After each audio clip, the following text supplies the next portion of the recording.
Ils s'appellent Jiang Shuping, Yao Xiuying, Zhu Xiuying et Ma Hongxiang. Dans les années 90, la municipalité de Nanjing a accompli un effort considérable en retrouvant la trace des survivants et publiant par la suite plus d'une centaine de témoignages. Plus tôt, au mémorial des victimes du massacre de Nanjing, certains des survivants se sont rassemblés pour une cérémonie spéciale d'hommage à ceux qui ont péri il y a 83 ans.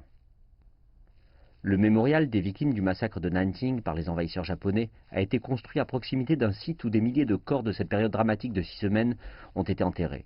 Les noms des victimes sont gravés sur un mur en marbre. Cependant, beaucoup n'ont pas pu être identifiés. Des survivants et descendants de victimes rendent hommage à ceux qui ont péri durant le massacre de 1937. Les souvenirs de la brutalité sont encore présents chez certains survivants. Les jeunes devraient chérir la paix et se rappeler de s'opposer à la guerre. Ceux qui sont présents à cette cérémonie spéciale ont déposé des gerbes de fleurs pour commémorer les disparus. Rendre hommage aux défunts est une coutume traditionnelle et importante en Chine.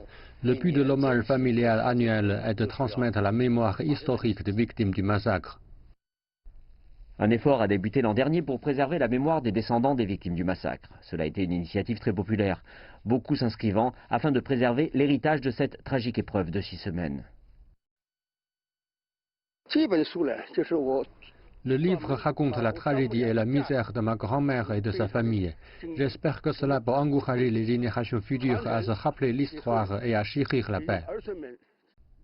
Le site du mémorial a accueilli de nombreuses expositions et activités au cours des années, pour garantir que les leçons sont retenues de cet événement historique brutal survenu il y a 83 ans et ne soient jamais oubliées.